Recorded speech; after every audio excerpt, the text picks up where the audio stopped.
You know, they were talking about climate change yesterday, and now we're learning that scientists and researchers are looking at how to change the weather on purpose. That's right. Lasers now could one day manipulate rain and lightning. CBS This Morning contributor Michio Kaku is a physics professor at City College of New York. Professor, nice to see you. Extraordinary seeing Al Gore and Bill Clinton there together with Charlie, wasn't it? That's right, yeah. Yeah, they did not get into this discussion, though. But it is fascinating. I mean, lasers, really, to change the weather? That's right. Well, as Mark Twain once famously said, everyone complains about the weather, but no one ever does anything about it. Well, instead of doing a rain dance, we physicists are firing trillion-watt lasers into the sky to actually precipitate rain clouds and actually bring down lightning bolts. This is potentially a game changer. But this is experimental. It's experimental. However, in the laboratory so far it works. When you have water vapor and you have dust particles or ice crystals, you can precipitate rain. It condenses around the seeds. These seeds can also be created by laser beams. By firing trillion-watt lasers, you rip apart the electrons, creating what are called ions, and these ions act like seeds, like dust particles, bringing down rain and even lightning. Go ahead.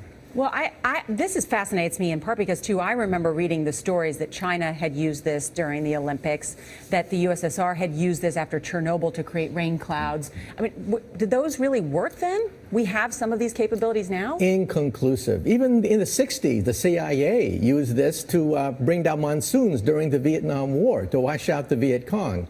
Governments have been playing with this thing. Alleged to. Alleged to, right. Yeah. Now, we realize that for decades now, these governments have been alleged to have experimented with weather control, but nothing conclusive.